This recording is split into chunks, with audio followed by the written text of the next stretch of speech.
Hello guys, welcome to all of you.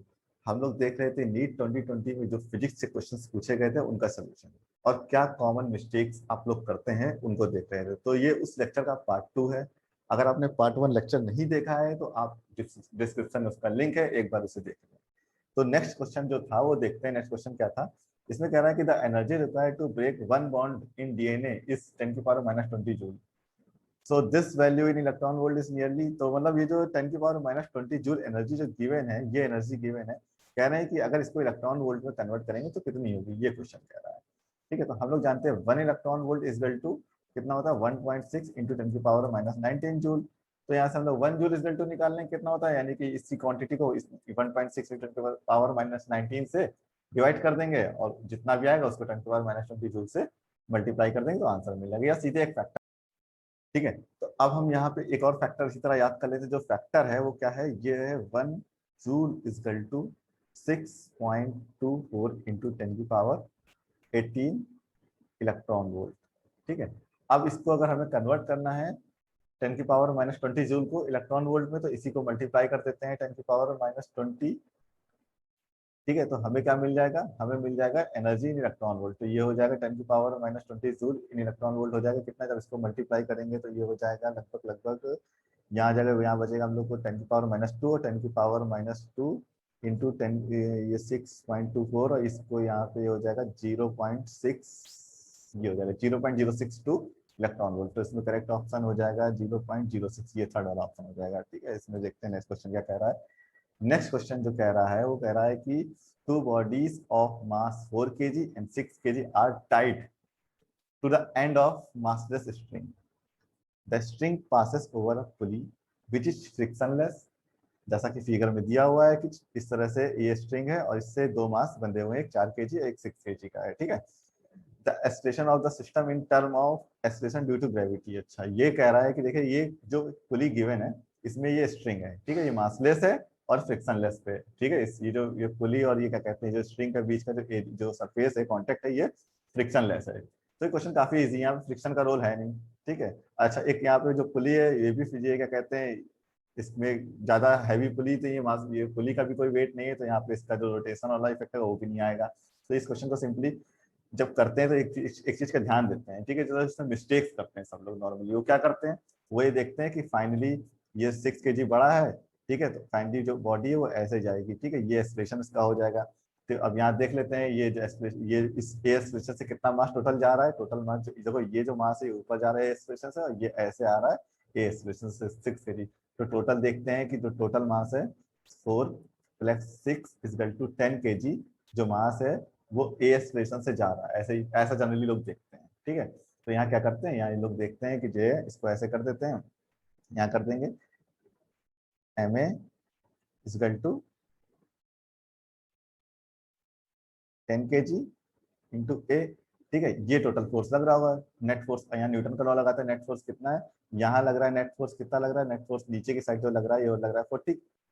ठीक है, और यहाँ पे जो लग रहा है 60। ठीक है, फोर्स इजकल टू क्या होता है, mg होता है, ये m इजकल टू 4 है, g इजकल टू 10 मान लेते, तो नीचे लग रहा है 40, इधर लग रहा है 60। ठीक है, यानी कि जो ये जो 4 kg वाला जो ब्लॉक है वो 60 वाले फोर्स से ऊपर जा रहा होगा, यानी कि 60 वाला फोर्स बड़ा होगा। तो ये जो नेट ये जो ब्लॉक चल रहा है, ये जो नेट ब्लॉक चल रहा है ये ड्यू टू चल रहा है 60 - 40 की वजह से चल रहा है। तो यानी कि 10A इजकल टू आ गया 20A, है ना, 10A इजकल टू आ गया 20A। हाँ, तो यहाँ आ गया 10A इजकल टू आ गया 20। ए इजकल टू क्या हो जाएगा, ए इजकल टू यहाँ पे आ जाएगा 2। ठीक है, तो ये कॉमनली मिस्टेक्स जो करते हैं वो आपको नहीं करनी है। ठीक है, यहाँ एक्सप्रेशन अगर वैल्यू 2, ये अगर ये in term of expression due to gravity ना पूछा गया तो 2 हो गया तो कई लोग उसको करते हैं, लेकिन यहाँ पे इस तरह से नहीं करेंगे। ठीक है, तो इसको देखते कैसे करेंगे।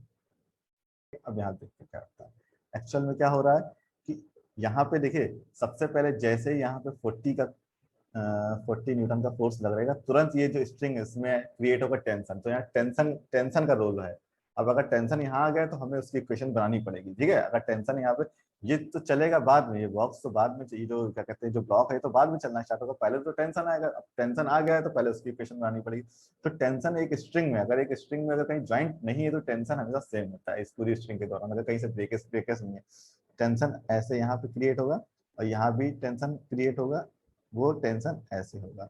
और टेंशन में अगर अगर स्ट्रिंग में कहीं भी ब्रेक नहीं है या कहीं भी उसमें जॉइंट नहीं है तो टेंशन की जो वैल्यू होती है वो सेम होती है पूरी स्ट्रिंग में, ठीक है। तो यहाँ टेंशन टी और यहाँ भी टेंशन टी, यहाँ तक क्लियर, ठीक है। अब यहाँ पे हम लोग एफबीडी बनाते हैं इसका, ये वाले ब्लॉक का।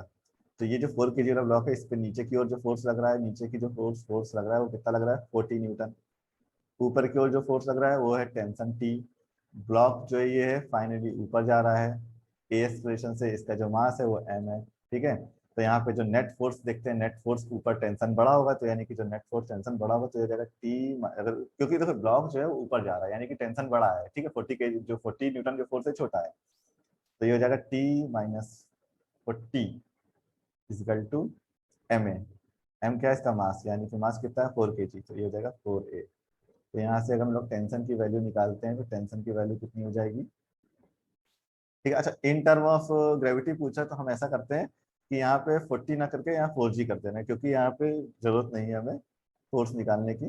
इन टर्म ऑफ ग्रेविटी कह रहा है तो यहाँ पे हम जी कर देते हैं, ठीक है, अब ज्यादा सही रहेगा। तो ये हो जाएगा जी और यहाँ पे हो जाएगा 4g। तो ये टी इजगल टू हो जाएगा, टी इजगल टू हो जाएगा 4g प्लस 4a। इस तरह से ये एक इक्वेशन बना के रख दिया, ठीक है। अब दूसरे केस में देखते हैं। दूसरे केस में बीडी बनाते हैं, ये 6 kg वाले का, ठीक है। ये 6 kg, ये 6 kg वाला ब्लॉक 6g फोर्स लग रहा है तो ये नीचे जा रहा है, टेंशन ऊपर टी लग रही है, ठीक है।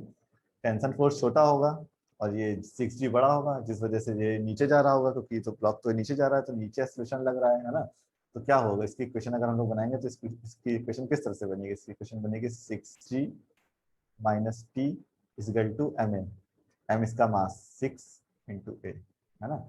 अब यहाँ से टी की वैल्यू इक्वेशन हमने फाइंड करी, वो उठा के यहाँ पे रख देंगे, तो ये हो जाएगा 6g minus 4g minus 4a is equal to 6a। तो यहाँ हो जाएगा 2g इजगल टू 10a। तो ये जो एक्सप्रेशन इजगल टू निकल के आया, ये हो जाएगा 2, ये हो जाएगा 5, तो ए इजगल टू आ गया g/5। ए इजगल टू आ गया g/5। तो इसमें जो करेक्ट आंसर हो जाएगा g/5 कौन सा है, थर्ड ऑप्शन, ठीक है। तो ये करेक्ट ऑप्शन हो जाएगा। अब इसमें हम लोग देखते हैं जो नेक्स्ट क्वेश्चन है वो क्या कह रहा है। नेक्स्ट क्वेश्चन कह रहा है कि a wire of length l, area of cross section a is hanging from a fixed support. The length of the wire changed to L1 when mass m is suspended from its free end. The expression of Young's modulus. Young's modulus क्या होता है, उसको हम लोग बोलते हैं y equal to होता है, y इक्वल टू होता है स्ट्रेस अपॉन स्ट्रेन, ये होता है हमारा बेसिक फॉर्मूला। तो y इक्वल टू हो जाएगा स्ट्रेस अपॉन स्ट्रेन, मतलब यंग्स मॉडुलस इक्वल टू होता है, ये एक रेशियो होता है, स्ट्रेस और स्ट्रेन का एक रेशियो होता है, ओके। तो अब यहाँ स्ट्रेस क्या हो जाएगा, स्ट्रेस हो जाएगा फोर्स पर unit area F upon A. Strain जो उससे कैसे कैलकुलेट करेंगे, उसे बोल देंगे चेंज इन लेंथ, और चेंज इन लेंथ कितनी है, चेंज हुआ लेंथ में L1 माइनस एल, ठीक है, ये चेंज इन लेंथ।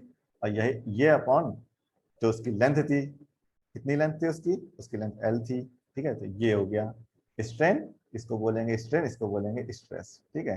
तो ये स्ट्रेस स्ट्रेन हो गया। अब इसी को रीअरेंज कर लेते हैं, देख लेते हैं कौन सा करेक्ट ऑप्शन होगा, ठीक है। तो ये हो जाएगा, इसमें ये हो जाएगा, ये एफ को हम लोग बोल सकते हैं एम जी, ए नीचे चला जाएगा और ये एल ऊपर आ जाएगा, एम जी एल अपॉन ए, L1 माइनस एल, ठीक है। तो ये देख लेते हैं कौन सा ऑप्शन है, इसमें ये ऑप्शन है M G L A L1, ये ऑप्शन हो जाएगा ऑप्शन 4, ठीक है। तो इसका करेक्ट आंसर हो जाएगा ऑप्शन 4। ये जो नेक्स्ट क्वेश्चन इसमें लिखा है, कह रहा है the average thermal energy of a monoatomic gas is, ये क्वेश्चन कई लोगों को कंफ्यूज करता है। अब कई लोगों को कंफ्यूज करता है तो उसको डिटेल में पढ़ेंगे। पहले तो इसमें ध्यान देना है कि एवरेज थर्मल एनर्जी पूछ रहा है, किसकी पूछ रहा है, मोनोटॉमिक गैस की पूछ रहा है, ठीक है। अब इसमें होता क्या है कि 1/2 kb है, जो 1/2 kBt लिखा है, इसकी ये क्या होता है पहले देखो। इसको बोलते हैं एनर्जी पर डिग्री ऑफ फ्रीडम, पर डिग्री ऑफ फ्रीडम। ये काइनेटिक थ्योरी के अकॉर्डिंग ये एक एटम की पर डिग्री ऑफ फ्रीडम कितनी एनर्जी होगी, वो होती है 1/2 kBt। ये बताया, अगर 2 डिग्री ऑफ फ्रीडम हो जाएगा 2/kBt हो जाएगा। इसके कोई अगर ये कोई जैसे ऑब्जेक्ट है, उसकी डिग्री ऑफ फ्रीडम हम लोग को निकल के आ रही है 8, तो इसकी जगह हम लोग एनर्जी निकालेंगे, एवरेज थर्मल एनर्जी जो निकालेंगे वो जाएगी 8/2 kBt, ठीक है। तो ये एक चीज ध्यान रखनी है कि पर डिग्री ऑफ फ्रीडम के सेंस में पूछा जा रहा होगा तो हम लोग क्या करेंगे ठीक है। तो यहाँ पे तो फिलहाल एवरेज थर्मल एनर्जी पूछा जा रहा है, किसकी, मोनोटॉमिक गैस की पूछा जा रहा है। तो जो मोनोटॉमिक जो गैस होती है, ठीक है, उसकी जो डिग्री ऑफ फ्रीडम निकल के आती है वो 3 आती है। तो यहाँ पे हम लोग क्या करेंगे, यहाँ 1 डिग्री ऑफ फ्रीडम के लिए जो होती है 1/2 kBT, 2 डिग्री ऑफ फ्रीडम के लिए क्या हो जाएगी 2/2 kBT, 3 डिग्री ऑफ फ्रीडम के लिए हो जाएगी 3/2 kBT। तो यहाँ पे आंसर जो हो जाएगा ये हो जाएगा। अब इसमें एक चीज और देखते हैं, अगर यहाँ पे एनर्जी कहा जा रहा होती है, जनरली जो एनर्जी होती है वो एनर्जी कहा जाता है एन मोल के लिए, मतलब एन मोल बोलना, एन नंबर ऑफ पार्टिकल्स के लिए, एन आइटम्स के लिए, एन नंबर ऑफ पार्टिकल्स या फिर एन आइटम्स के लिए, एन आइटम्स के लिए अगर बोला जाता, ठीक है, तो ये क्या होती है, वो एनर्जी होती है, ये तो ये क्या होगा, एक आइटम की बात कर रहे थे, ठीक है, तो उसमें हम कर देंगे, यहाँ पे कर देंगे 3/2 एन के टी, और ये जो एन के है इसको बोलते हैं आर, ठीक है, तो यहाँ आ जाएगा, हो जाएगा 3/2 आर टी। ये 3/2 आर टी जो होती है, ये इसको बोलते हैं एन एटम, और एन जो होता है जनरली क्या होता है, वो होता है 6.023 इंटू 10⁻23, और इसी को बोलते हैं 1 मोल, इसी को बोलते हैं 1 मोल, ठीक है। ये जो एनर्जी निकल के आई है इसे बोल सकते हैं हम लोग 1 मोल ऑफ कोई भी गैस, गिवन गैस, कोई भी गिवन गैस होगी, ठीक है, उसकी 1 mole of a given gas, ये उसकी एनर्जी होती है 3/2 आर टी। अगर वो जो भी जो गैस दी गई है वो मोनोटॉमिक ना होकर डायटॉमिक है, ठीक है, अगर डायटॉमिक गैस है तो उसके लिए जो एनर्जी हो जाएगी वो हो जाएगी 5/2 kBT, और अगर एन मोल के 1 मोल के लिए कहा जा रहा है तो हो जाएगी 5/2 RT, है ना। अगर वो जो गैस जो पॉलीटॉमिक है तो उसके लिए हो जाएगा 7/2 kBT, और अगर 1 मोल के लिए कहा जाएगा तो हो जाएगा 7/2 RT, ठीक है। अब इसी में एक चीज और ऐसे पूछी जाती है कि अगर उनके एनर्जी ना पूछा जाता है कि इसकी जैसे specific heat at constant volume, मतलब CV, specific heat at constant volume कितनी हो जाएगी, तो आप सिंपली एक बार यहाँ से टी को हटा दीजिए, क्या मिला 1/2 के बी।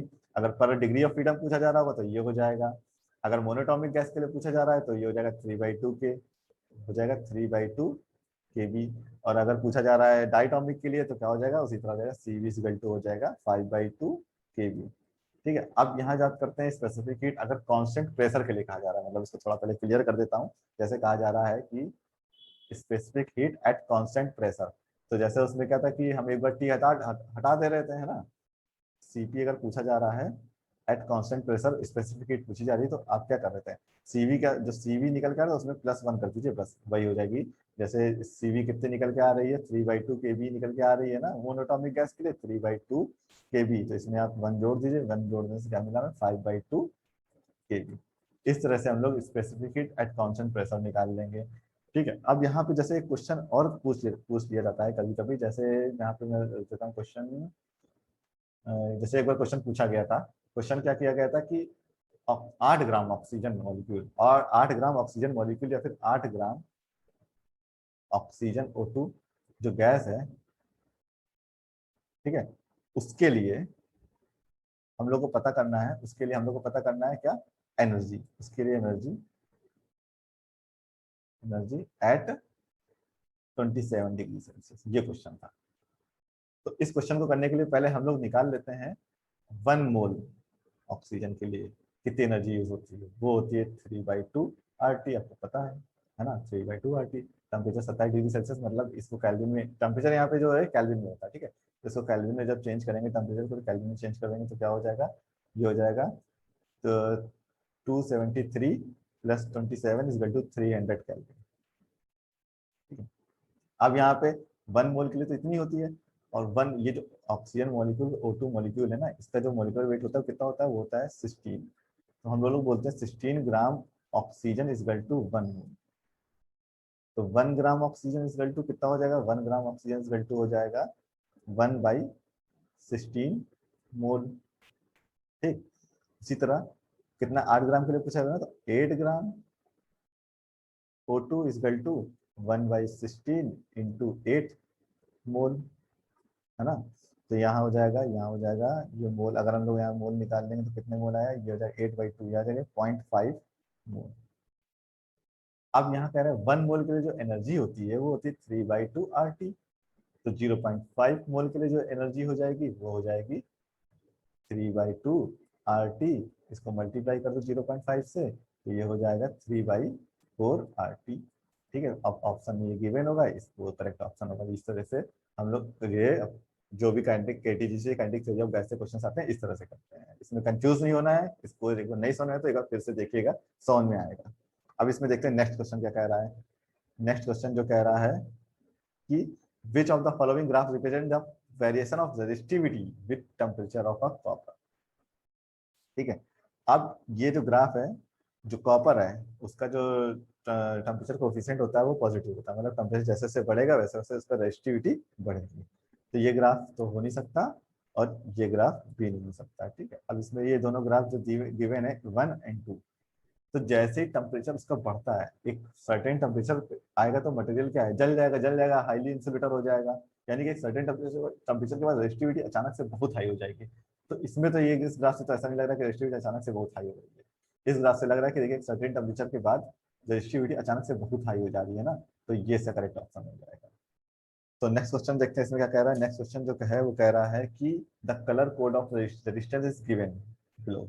अच्छा, ये एक रजिस्टर दिया हुआ है, इसमें कलर कोड दिए हुए हैं। ठीक है, इसमें पूछा है कि इसका कितना रेजिस्टेंस होगा, ये पूछ रहा है। इसके लिए आर की वैल्यू पूछ रहा है, ये कितनी होगी इसमें। तो इसके लिए जो कोडिंग होती है वो बताते हैं कि ये जो पहले दो बैंड होते हैं ये नंबर्स बताते हैं। जैसे कोई नंबर्स, जैसे हम लोग जनरली फिजिक्स में नंबर्स किस तरह से लिखते हैं, नंबर्स इस तरह से लिखते हैं, पहला नंबर, दूसरा नंबर, उसके बाद इंटू 10 की पावर समथिंग, इस तरह से लिखते हैं। तो ये होता है, इसे बोलते हैं मल्टीप्लायर। ठीक है, और ये हमारे होते हैं बेसिक नंबर। तो इसमें जो ये पहले दो बैंड बैंड होते हैं वो नंबर्स बताते हैं। ये होता है ना पोजीशन ऑफ फर्स्ट नंबर, ये होता है पोजीशन ऑफ सेकंड नंबर। और ये जो थर्ड वाला बैंड होता है ये बताता है मल्टीप्लायर। ठीक है, मतलब ये बताता है ये इसके करस्पॉन्डिंग जो भी नंबर मिलेगा उसको हम लोग लिखते हैं 10 की पावर, यहाँ लिखते हैं। ठीक है, और ये बताता है टॉलरेंस। टॉलरेंस का मतलब जब आपने यूनिट डायमेंशन पढ़ा हुआ तो उसमें देखेंगे ना, कोई भी क्वांटिटी होती है उसमें कितनी ईयर होती है, प्लस माइनस करके 6 लिख देते हैं। यानी कि ये 6 कम या ज्यादा हो सकता है ना, तो ये जो 6 है यही होती है टॉलरेंस इसकी। तो अब इसको करने के लिए पहले कलर कोडिंग देखने का है। तो कलर कोडिंग अगर याद होगी तो इसकी तो ट्रिक होती है, सबको पता ही होती है, क्या होती है। बीबी रॉय in Great Britain has in Great Britain has very good wife. ठीक है, और यहाँ लिख सकते हैं, ये हो जाएगा 0 1 2 3 4 5 6 7 8 9। तो इसमें जो पहले दो नंबर है वो बताते हैं, पहले दो जो बैंड है वो बताते हैं पोजीशन ऑफ नंबर्स। तो ये हो जाएगा येलो, येलो कहाँ है, येलो ये 4, ये हो जाएगा 4। ठीक है, उसके बाद क्या है वॉलेट, वॉलेट कितना 7, ये हो जाएगा 47 इंटू 10 की पावर। ठीक है, ये यहाँ पे ब्राउन, ब्राउन जो है 1, यहाँ पे 10 की पावर 1, तो ये हो जाएगा 470 ओम। ठीक है, उसमें टॉलरेंस देखते हैं, गोल्ड, गोल्ड जो होता है उसकी टॉलरेंस होती है 5%। ठीक है, तो यहाँ हो जाएगा, तो यहाँ हो जाएगा 470 ओम, इसका रेजिस्टेंस हो जाएगा, इसकी टॉलरेंस हो जाएगी 5%। तो ये करेक्ट ऑप्शन इसमें हो जाएगा चौथा वाला। ठीक है, तो ये इसका करेक्ट ऑप्शन हो जाएगा। इसमें जो नेक्स्ट क्वेश्चन है उसमें देखने का है। नेक्स्ट क्वेश्चन जो कह रहा है in Young's double slit experiment if the separation between the coherent source is half and the distance of the screen from the coherent source is doubled, then the fringe width becomes। तो पहले fringe width देख ले क्या होती है, वो होती है बीटा इज इक्वल टू होती है लैम्डा डी बाई टी, ये होती है फ्रिंज विड्थ। ठीक, क्या क्या क्या कह रहे हैं क्वेश्चन में, जो कह रहे हैं कि the separation between coherent sources is half. Coherent source मतलब ये जो सोर्स है जहाँ से जो है यहाँ इलेक्ट्रोमैग्नेटिक वेव जो निकल लेती है, जो लाइट निकल लेती है, ये डिस्टेंस होती है, ये होती है सेपरेशन, है ना, ये डिस्टेंस टी। तो ये कह रहे हैं अगर ये हाफ हो जाए मतलब ये d/2 बन जाए। ठीक, फिर क्या कह रहे हैं कि and the distance of the screen from the coherent source is double, और ये जस्ट दुगनी हो जाए d, मतलब ये जो डिस्टेंस यहाँ पे जो स्क्रीन पे यहाँ पे जो फ्रिंजेस बनती है ना, तो ये डिस्टेंस t कह रहे हैं ये दुगनी हो जाए, मतलब d डबल हो जाए।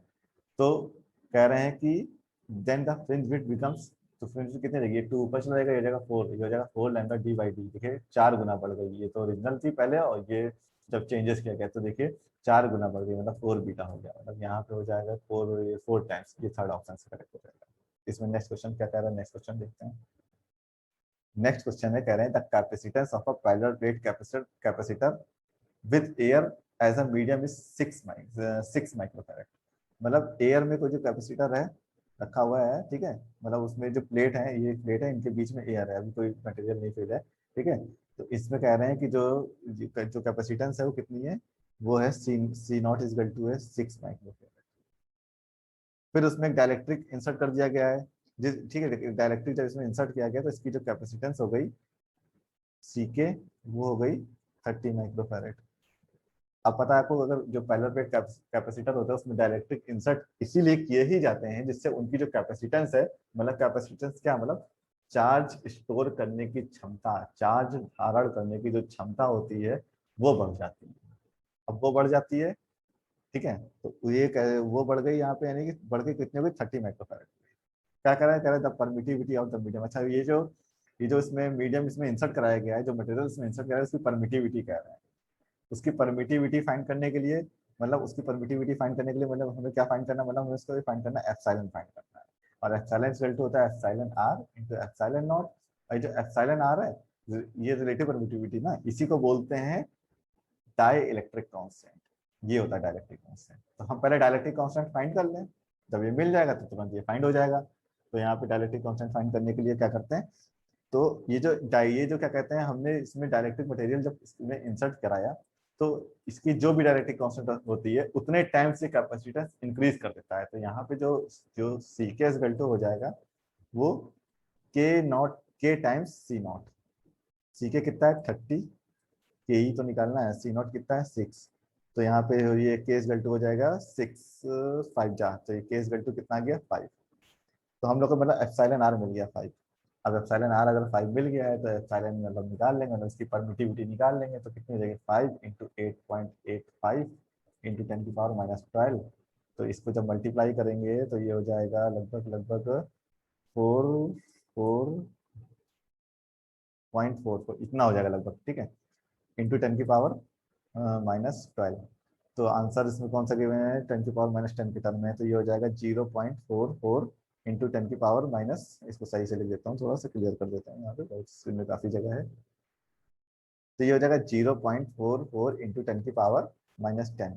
तो करेक्ट ऑप्शन है थर्ड, ये हो जाएगा third one is correct option इसमें। अब देखते हैं नेक्स्ट क्वेश्चन क्या कह रहा है। इसमें नेक्स्ट क्वेश्चन की ओर आगे बढ़ गए। नेक्स्ट क्वेश्चन कह रहा है कि dimension of stress are. Stress होता क्या है, स्ट्रेस को हम लोग बोलते हैं फोर्स पर unit area F upon A, ठीक है।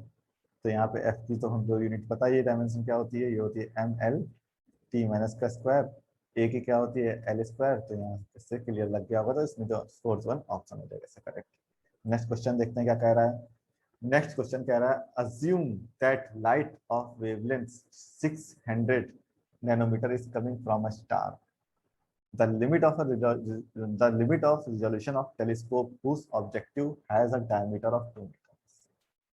मतलब इसमें लिमिट ऑफ रिजोल्यूशन पूछा, मतलब जो रिजोल्यूशन लिमिट होती है किसी भी टेलीस्कोप की वो क्या होती है, किसी दो ऑब्जेक्ट, जैसे दो ऑब्जेक्ट ये रखे हैं, ठीक है, अगर हम इनको, अगर आप इनको पास से देखेंगे तो आपको क्लियर इस तरह से अलग अलग दिखेंगे, लेकिन अगर आप इसी दोनों ऑब्जेक्ट को अगर आप दूर जाके देखेंगे तो आपको ये सिंपली एक ऑब्जेक्ट लगेगा। तो इसी ऑब्जेक्ट को अलग अलग करके डिस्टिंग्विश करके देखने की जो लिमिट होती है, इसकी क्षमता को ही बोलते हैं रिजॉल्विंग पावर और या रिजॉल्विंग लिमिट। तो इसका जो फॉर्मूला होता है ये निकालने का, तो ये होता है थीटा इज इक्वल टू होता है 1.22 इंटू लैम्डा बाई डी, ठीक है। डी क्या होता है, डी होता है डायमीटर ऑफ अपर्चर, जो लेंस होता है, जो ऑब्जेक्टिव लेंस होता है उसका डायमीटर होता है। अब यहाँ पे लैम्डा गिवन है कितना है 600 नैनोमीटर। तो इसको कैलकुलेट करें तो 1.22 इंटू लैम्डा 600 नैनोमीटर से को कन्वर्ट कर देते हैं मीटर में, तो 10⁻⁹ ठीक है। अब ये 2 मीटर, तो जब इसको सॉल्व करेंगे तो इसमें करे ये हो जाएगा 3.66 इंटू 10⁻⁷ रेडियन। इसकी जो थीटा है, इसकी जो यूनिट होती है होती है रेडियन, ठीक है। तो इसमें जो करेक्ट ऑप्शन है वो 1। नेक्स्ट क्वेश्चन देखते हैं क्या कह रहा है। A series LCR circuit is connected to an AC voltage source. When L is removed from the circuit, the phase difference between current and voltage is pi/3. अच्छा, if instead C is removed from the circuit, the phase difference is again pi/3 between the current and voltage. The power factor of the circuit is। अच्छा, आप इसमें अगर ध्यान से देखें तो AC जो चैप्टर है, ये जो एसी चैप्टर हम लोगों ने पढ़ा अल्टरनेटिंग करंट, इसमें जो पूरा खेल था, तो खेल किसका था, फेज डिफरेंस का ही तो खेल था, है ना। करंट और वोल्टेज के बीच में फेज डिफरेंस ही तो हम लोग कैलकुलेट करते थे इसमें। अब यहाँ पे क्या देख रहे हैं, यहाँ पे कह रहे हैं कि जब एलआर सर्किट था, तब भी जो पाई बाई 3 फेज डिफरेंस था, जब सीआर सर्किट बन गए तब भी पाई बाई 3 फेज डिफरेंस है ना। दोनों ही केस में फेज डिफरेंस तो सेम है।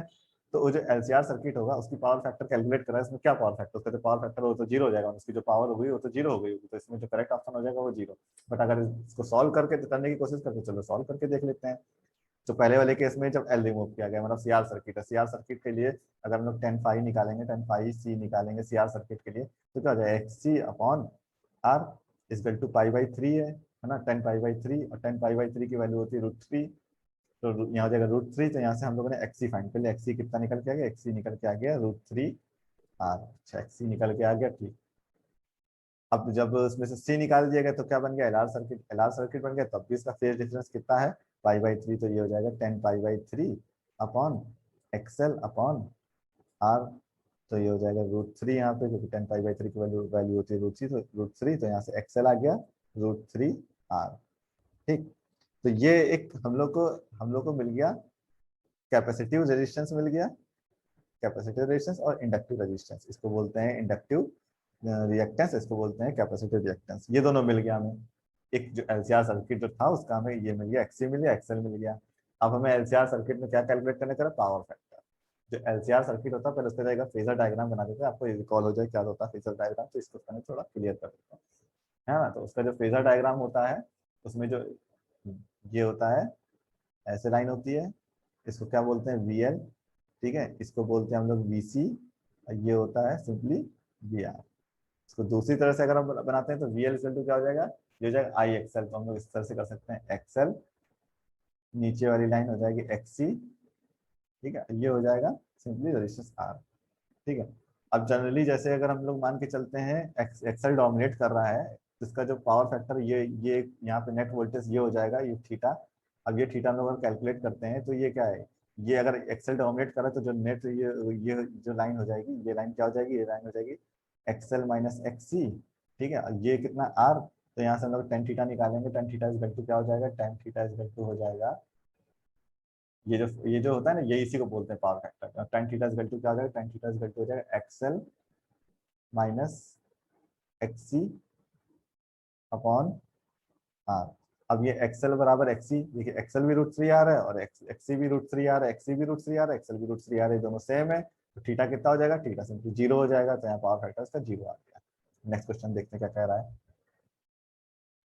नेक्स्ट क्वेश्चन जो कह रहा है कि एक शॉर्ट इलेक्ट्रिक डाइपोल है जिसका डाइपोल मोमेंट गिवन है कितना है, 16 × 10⁻⁹ coulomb metre. The electric potential due to dipole at a distance of 0.6 meter from the center of a dipole situated on a line making angle of, ये लिखा है 60 degree, ये थोड़ा सा मिस टाइपिंग हो गया, 60 डिग्री लिखा है, ठीक है, क्या लिखा है 60 degree, 60 degree with dipole axis इस, ये एक डाइपोल है, इसका ये सेंटर है, सेंटर से 60 डिग्री पे 0.6 मीटर पे यहाँ पे पूछ रहे हैं कि कितनी इलेक्ट्रिक फील्ड होगी इस जगह पे, ठीक है। तो ये फाइंड करने के लिए जो फॉर्मूला होता है उस पर जाते हैं सीधे। फॉर्मूला क्या था, के पी अपॉन आर स्क्वायर, और ये कॉस थीटा, ये जनरल फॉर्मूला था, ठीक है। Potential due to dipole at general point वाला जो केस था वो था। तो यहाँ पे ये के कितना होता है, 9 × 10⁻⁹, और ये हो जाएगा पी कितना है, 16 × 10⁻⁹, तो ये 10⁻⁹, ये तो ऐसे ही कैंसिल हो गए, है ना। तो अब यहाँ पे देखते हैं, ये हो जाएगा यहाँ पे cos 60 की वैल्यू कितनी होती है 1/2, यहाँ पे तो हो जाएगा cos 60, इसकी वैल्यू 1/2 अपॉन में आर स्क्वायर, तो ये आर कितना 0.6 का होल स्क्वायर। तो जब इसको सॉल्व करेंगे तो हम लोग को मिलेगा 400/2, तो ये हो जाएगा 200, तो यहाँ आंसर हो जाएगा 200। तो अगला क्वेश्चन जो इसमें है वो कह रहा है कि taking into account of the significant figure what is the value of 9.99 metre minus 0.0099 metre. तो कह रहा है कि देखिए ये जो दो नंबर लिखे हुए हैं 9.99, इसमें से 0.0099 माइनस करेंगे तो क्या आंसर मिलेगा, ठीक है। तो इसको लिटरली जब इसको हम डायरेक्ट माइनस करेंगे तो हमें आंसर जो मिलेगा वो मिलेगा 9.9801, ये मिलेगा, है ना। अब इसमें पूछ रहा है कि taking into account of the significant figure, ठीक है। तो सिग्निफिकेंट फिगर का मतलब होता है कि ऐसे केस में करते क्या है कि देखिए जो लीस्ट सिग्निफिकेंट नंबर कंटेन कर रहा होता है इसमें से जो नंबर, तो इसमें सबसे ज़्यादा जो लीस्ट सिग्निफिकेंट नंबर जिसमें है वो है ये वाला नंबर। इसमें देखिए 2 ही है, यहाँ कितने 4 है ना। तो इसमें जो हम लोग फाइनल आंसर होगा उसमें जो उसमें जो पॉइंट है उसके बाद तक 2 नंबर तक रखे रहेंगे, ठीक है। तो इसमें जो करेक्ट इसका जो आंसर ऑप्शन में हो जाएगा वो हो जाएगा 9.98 वाला, ठीक है। तो ये इसमें ये हो जाएगा ऑप्शन सेकंड इसमें, ठीक है। तो कई लोग इसका आंसर इसमें ये कर दिए थे, तो कुछ लोग ये कर दिए थे, ये भी गलत था, कुछ लोग ये करते, लगभग 14% लोगों ने इसका आंसर गलत दिया था इस क्वेश्चन, जब ये क्वेश्चन पूछा गया था।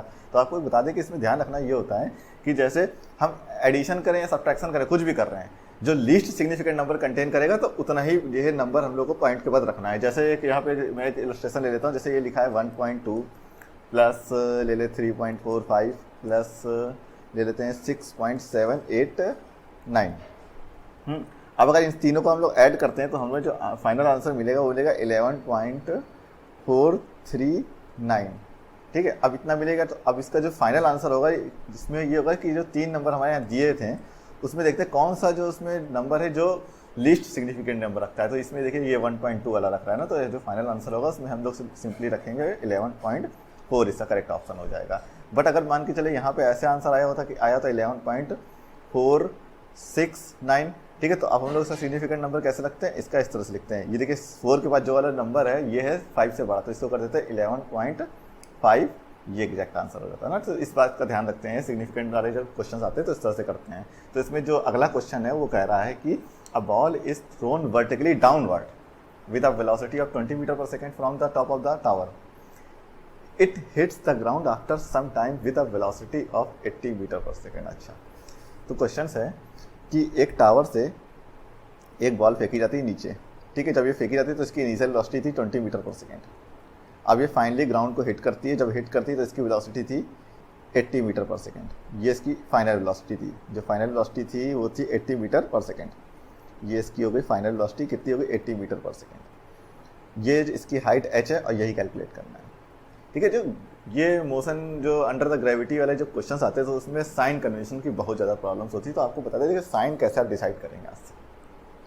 साइन हमेशा मान लीजिएगा, जो साइन इस तरह से मानिएगा, साइन इस तरह से मान लीजिएगा, डायरेक्शन ऑफ इनिशियल वेलोसिटी मतलब डायरेक्शन ऑफ यू, जो डायरेक्शन ऑफ यू की वहाँ से साइन मानिए। डायरेक्शन ऑफ यू को हमेशा पॉजिटिव कंसीडर करिए, हमेशा ध्यान रखिए डायरेक्शन ऑफ यू हमेशा पॉजिटिव कंसीडर होगा और इसके अपोजिट जितनी भी डायरेक्शन होंगी वो होंगी नेगेटिव। ये मान के चलेंगे तो क्वेश्चन से कभी प्रॉब्लम नहीं आएगी। जैसे अगर यू ऊपर है तो आज से सारी डायरेक्शन ऊपर की हो गई प्लस की और नीचे की डायरेक्शन हो गई माइनस की।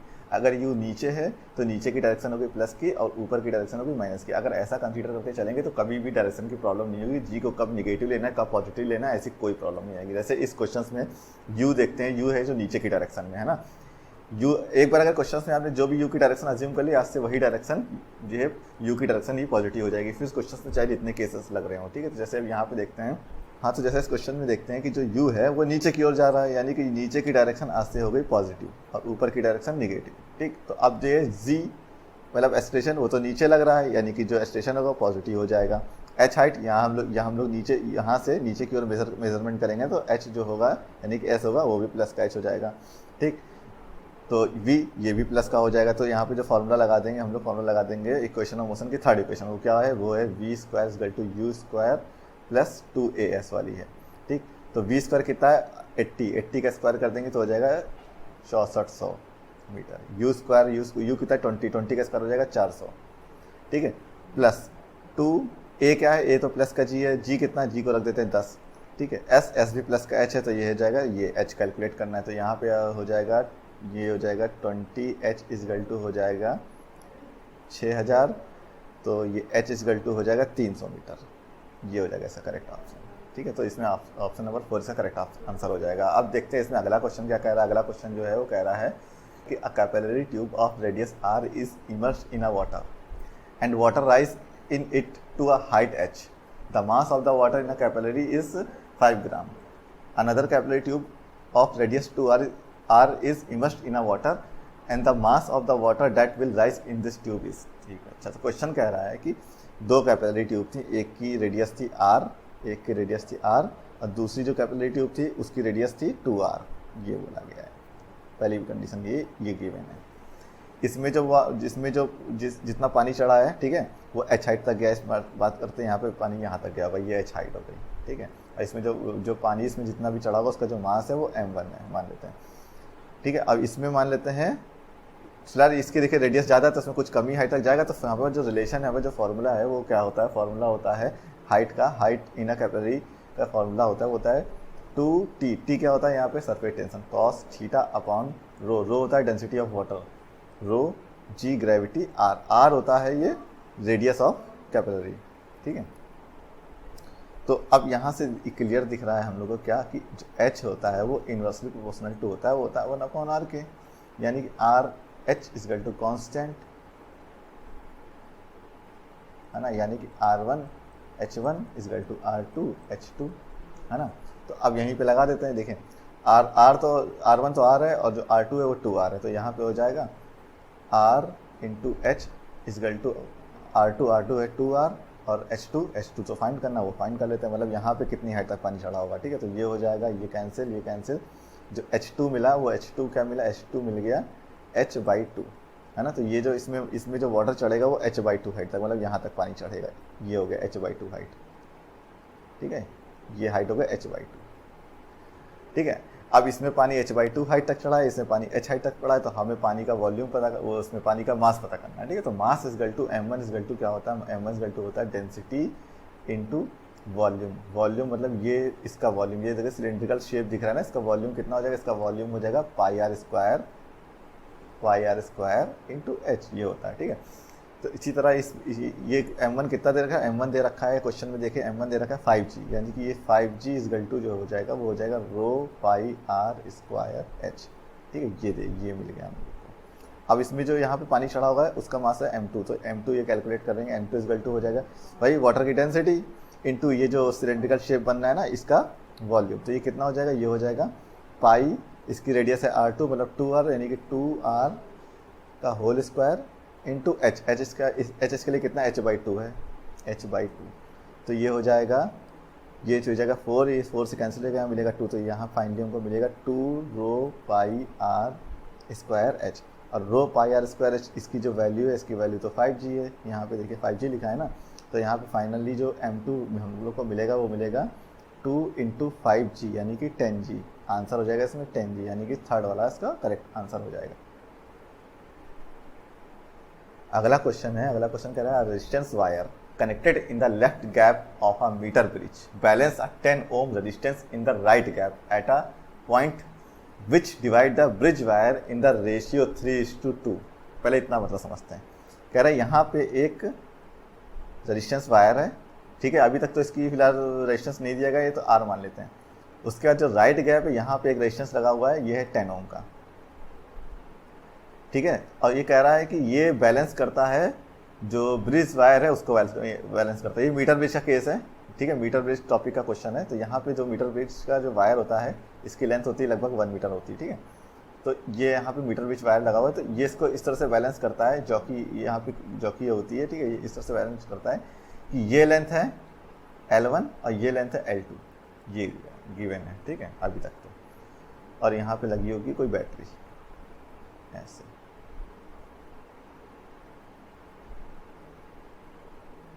ये क्वेश्चन है। तो पहले तो आर फाइंड कर लेते हैं, आर अब नहीं दिया है, तो आर नहीं दिया तो देखिए ये अगर ये बैलेंस्ड है, बैलेंस ब्रिज है, तो यहाँ पे क्या होगा, यहाँ पे बीट स्टोन वाला कंसेप्ट लग रहा होगा, यानी कि ये रेजिस्टेंस अपॉन ये इजकल टू ये रेजिस्टेंस, इस वायर का रेजिस्टेंस अपॉन इस वायर का रेजिस्टेंस। तो इस वायर देखिए ये जो वायर की जो लेंथ है इसका इतना रेजिस्टेंस अगर हम लोग निकालेंगे, इसको हम नाम रख देते हैं, इसको नाम रख देते हैं R2, इसका नाम रख देते हैं R3। तो ये R2 कितना हो जाएगा यार, ये R2 हो जाएगा रो L अपॉन A, ठीक है। ये लेंथ कितनी है L1, इसका एरिया तो सेम ही रहेगा क्योंकि यहाँ से तक पूरा जो वायर है वो यूनिफॉर्म है। R3 कितना हो जाएगा, R3 हो जाएगा रो L2 अपॉन A, इसको डिवाइड कर देंगे तो ये R2 अपाई R3 इजकल टू हो जाएगा, ये रो कैंसिल, ए कैंसिल, तो क्या मिला L1 अपॉन L2। अच्छा ये तो हो गया। तो व्हीट स्टोन ब्रिज का कंसेप्ट अगर यहाँ लगाएंगे तो क्या होता है, अगर बैलेंस सिचुएशन में क्या होता है, ये रेजिस्टेंस अपॉन ये रेजिस्टेंस इजकल टू ये रेजिस्टेंस अपॉन ये रेजिस्टेंस, तो ये हो जाएगा R/10 is equal to R2/R3 R/10 is equal to हो जाएगा L1/L2, और L1/L2 मतलब रेशियो ऑफ जो वायर वो तो दे रखा है 3:2, यानी कि 3/2, यानी कि ये हो जाएगा 3/2। तो R इजगल टू सिंपली हो जाएगा 3/2 इंटू 10 इजगल टू कितना आ गया, आ गया 15, यानी कि हो जाएगा 15 ओम। R जो है ये रेजिस्टेंस है, ये 15 ओम आ गया। अब कह रहा है if the length of the resistance wire, जो रेजिस्टेंस वायर है इसकी लेंथ दे रखी है 1.5 मीटर। कह रहे हैं ये जो 15 ओम वाला रेजिस्टेंस है, ठीक है, इसकी जो लेंथ है वो दे रखी है कितनी, 1.5 metre. Then the length of the 1 ohm resistance wire, कह रहे हैं कि देखिए अगर इसका भी 15 ओम रेजिस्टेंस, इसकी लेंथ है 1.5 मीटर, तो कह रहे हैं अगर यही रेजिस्टेंस इसका 1.5 ओम हो जाएगा, है ना, नहीं कितना 1 ओम, कह रहा है अगर इसका जो रेजिस्टेंस है वो 1 ओम हो जाएगा तो इसकी लेंथ कितनी होगी, है ना। तो ये कह रहे हैं 15 ओम रेजिस्टेंस है तो 1.5 मीटर, तो 1 ओम रेजिस्टेंस जब इसका हो जाएगा तो इसकी लेंथ कितनी हो जाएगी, ये हो जाएगी 1.5 डिवाइडेड बाई 15, ये हो जाएगा कितना 1/10, और 1/10 का मतलब 0.1 मीटर। तो आंसर हो जाएगा 0.1 मीटर। 0.1 मीटर इसमें नहीं कहीं दिख रहा, अच्छा, यानी कि ये 0.1 मीटर का मतलब हो गया, इसका मतलब हो गया 1 × 10⁻⁻1 मीटर। तो इसमें करेक्ट ऑप्शन जो हो जाएगा वो हो जाएगा ऑप्शन 2, ये हो जाएगा इसका करेक्ट ऑप्शन। तो अगला क्वेश्चन जो है वो इसमें दिया हुआ है लॉजिकल सर्किट से, ठीक है, लॉजिक सर्किट का दिया हुआ है, डिजिटल इलेक्ट्रॉनिक का सर्किट होता है ये, ठीक है। तो इसको देखो कैसे करते हैं। इसमें यहाँ पे दी रखी है, जो ये दे रखी है ट्रुथ टेबल इन्हें बोलते हैं, ठीक है। तो इसमें कौन सी ट्रुथ टेबल इस पर जो अप्लाई हो सकती है वो सही मानी जाएगी, ये क्वेश्चन है एक्चुअल में। तो इस क्वेश्चन को तो एक ट्रिक से करेंगे, या फिर जनरल ऐसे कर सकते हैं कि हम क्या करें, यहाँ पे जीरो, पहला जो ऑपरेशन है वो ले ले, 0 0 ले लें और देखते हैं यहाँ क्या मिलेगा। अगर यहाँ 0 ले लेंगे, पहला वाला ये, ठीक है, तो यहाँ 0 का यहाँ 1, यहाँ 1, ठीक है। और ये 1 1 क्या करता है, जो ये 1 1 करता है, ये जो और गेट होता है 1 1 को 1 करता है, लेकिन यहाँ पे ये जो देखिए ये जो सिंबल होता है इसका मतलब होता है, नॉट गेट, इसका मतलब होता है नॉट गेट। और नॉट गेट क्या करता है, 1 को 0 बना देगा, 0 को 1 बना देगा। नॉट गेट 1 को 0 बनाता है, 0 को 1 बनाता है। और जो और गेट होता है, और गेट क्या करता है, और गेट 1 + 0 1 करेगा, 0 + 1 1 करेगा, 0 + 0 यहाँ पे तो 0 ही आना है, और 1 + 1 यहाँ पे 1 आना है। ये तो होता है और गेट का सिंबल। इसी तरह एंड गेट इसका जस्ट उल्टा काम करता है, ठीक है। तो ये तो एंड और के बेसिक आपको पता ही होगा। सीधे क्वेश्चन पे आते हैं। तो यहाँ पे क्या करें, एक पार्ट रख के करते हैं। हम लोग 0 0 करते हैं, यहाँ पे तो 1 1 मिल गया, ये 1 1 को जोड़ेंगे तो 1 मिलेगा, बट यहाँ पे ये देखिए ये लगा हुआ है नॉट गेट, तो इससे यहाँ पर यह 1 का 0 मिलेगा, फाइनली 0 मिलेगा। देखिए यहाँ पे 0 मिल भी गया। अगर यहाँ किए होते, यहाँ भी ये भी सही बैठता, अगर यहाँ किए होते तो यहाँ तो जो है ये गलत होता था, यानी कि ऑप्शन तो कतई नहीं होगा, ये भी कतई नहीं होगा, यानी कि इन दोनों में से कोई एक सही हो सकता है। अब आगे बढ़ जाएंगे तो यहाँ पे 0 1 ले लेते हैं, 0 1 ले लेंगे तो यहाँ तो 1 और यहाँ हो जाएगा 0, और 0 1 का क्या मिलता है, 1 मिलता है, और ये 1 नॉट इसको क्या बना देगा, 0 बना देगा। तो देखिए यहाँ 0 मिल रहा है, सही बात है, ठीक है। तो ये इसका करेक्ट ऑप्शन हो सकता है, बट यहाँ पे देखिए 1 नहीं मिल रहा, तो ये इसका करेक्ट ऑप्शन नहीं होगा, तो ये इसमें करेक्ट आंसर हो जाएगा। इस तरह से करते हैं। दूसरा मैं यहाँ ट्रिक आपको बता रहा हूँ, वो ये तो चलिए इसमें आपको काफ़ी टाइम लग जाएगा, ठीक है। ये तो ऑप्शन काफ़ी ईजी थे इसलिए बहुत ईजिली हो गया, वरना भी अगर इसमें बहुत क्लोज ऑप्शन दिए होते तो काफ़ी टाइम लग जाता। अब यहाँ एक ट्रिक बनती है, ट्रिक बनाते हैं। आपको कितना भी कॉम्प्लिकेटेड सर्किट बनाया जाएगा, यहाँ पे एक और एंड गेट बना देंगे इस तरह से, फिर यहाँ पे कहीं एक और गेट बना देंगे इस तरह से, उसके बाद फिर ये इस तरह से यहाँ पे एक और गेट लगा देंगे इस तरह से। फाइनली इस तरह से पूछा जाएगा क्या आंसर मिलेगा, यहाँ पे एक नॉट ये गेट लग जाएगा, यहाँ पे सपोज करते हैं ऐसे, ठीक है। तो ऐसे भी कॉम्प्लिकेटेड सर्किट आप लोग कर लेंगे उस ट्रिक से। तो उस ट्रिक क्या होती है, ट्रिक देखिए। ट्रिक को समझने के लिए पहले एक चीज़ यहाँ पे समझ लेते हैं। जैसे ये होता है एंड गेट और ये होता है और गेट, ये होता है और गेट, और ये होता है नॉट गेट। इसको इस तरह से लिखते हैं हम लोग, चाहे इस तरह से बनाए और चाहे एक इस तरह का बबल बना दे, बात एक ही होती है, ठीक है। तो अगर हम इस एंड गेट में पीछे 2 बबल लगा दें, मतलब नॉट गेट लगा दे, तो ये कन्वर्ट हो जाता है किसमें, ये इस गेट में कन्वर्ट हो जाएगा, और गेट इस गेट में कन्वर्ट हो जाता है। मतलब ये 2 बबल मिलके एक बबल ये इधर बाहर निकल आएगा और इसको बना देगा, कन्वर्ट करके और गेट बना देगा। उसी तरह अगर हम यहाँ पे 2 बबल लगा देंगे इस तरह के, तो ये इसको कन्वर्ट करके बना देगा एंड गेट। ये 2 बबल थे, उसमें एक बबल बाहर यहाँ लग जाएगा, ये इस तरह की कहानी होती है ना। तो ये बन जाएगा, कहने का मतलब है नॉर गेट, और ये बन जाएगा नैंड गेट। इस तरह से होता है। अब यहाँ पे हम और हम लोग किसी भी लॉजिक में किसी जिसकी लाइन है, यहाँ पे अपने मन से 2 बबल इंसर्ट करा सकते हैं। जैसे हम लोग क्या होता है, जितने भी मैथमेटिकल एक्सप्रेशन क्या होते हैं, ऊपर नीचे डिनोमिनेटर और न्यूमरेटर में हम लोग 2 से डिवाइड कर सकते हैं, 2 से मल्टीप्लाई कर सकते हैं, ये भी कर सकते हैं ना। या फिर हम लोग किसी भी एक्सप्रेशन में +1 और -1 जोड़ सकते हैं, या +2 -2 जोड़ सकते हैं ना, सेम नंबर से कर सकते हैं ना। उसी तरह लॉजिक गेट्स में भी हम लोग क्या कर सकते हैं, अपने मन से एक नॉट मतलब दो नॉट गेट इंसर्ट करा सकते हैं, मतलब दो बबल इंसर्ट करा सकते हैं कहीं भी अपनी लाइन पे, ठीक है। तो अब जैसे अगर हमने यहाँ पे दो बबल इंसर्ट करा दिए, ठीक है, तो क्या होता है, दो बबल आपस में मिलते हैं एक दूसरे से, तो मिलके एक दूसरे को ख़त्म कर देंगे तो हमें फाइनली ऐसे स्ट्रेट लाइन मिलती है, ये रूल होता है। तो ये बबल और ये बबल मिलके ये नॉट गेट पूरा ख़त्म हो जाएगा, ये सीधी लाइन हो जाएगी एक ऐसे। यहाँ पे भी दो बबल इंसर्ट करा देंगे तो ये बबल और ये वाला बबल मिलके सीधी लाइन हो जाएगी ऐसे, ठीक है। तो हमें यहाँ पे एक स्ट्रेट ऐसे लाइन मिल गई। तो अब ये देखिए, ये और गेट में यहाँ पे दो बबल लगे हुए हैं, ये दो बबल क्या होंगे, ये बाहर चले जाएंगे इधर, है ना। ये जब जाएंगे ऐसे तो ये इसको बना देंगे एंड गेट, है ना, ये एंड गेट बन जाएगा। और जब ये यहाँ जाएगा ऐसे, ये बन गया एंड गेट। अब ये यहाँ क्या जाएगा, ये यहाँ जाएगा, इसको बाहर आ जाएगा ऐसे, यानी कि ये यहाँ ऐसे आ गया। और यहाँ पे एक बबल पहले से मौजूद था, ये दो बबल आपस में मिलकर एक दूसरे ख़त्म कर देंगे तो फाइनली हमें क्या मिला, फाइनली हमको मिला एंड गेट मिला ना। इस एक्सप्रेशन को जब हमने सिंप्लीफाई किया तो एंड गेट मिला। तो उसी तरह देखिए, ये जो ट्रुथ टेबल है एंड गेट के लिए लिखी है, तो ये करेक्ट आंसर हो जा रहा है। सो आई होप ये ट्रिक आपको समझ में आई होगी। So that's all I have for you in this video. Thank you, bye bye.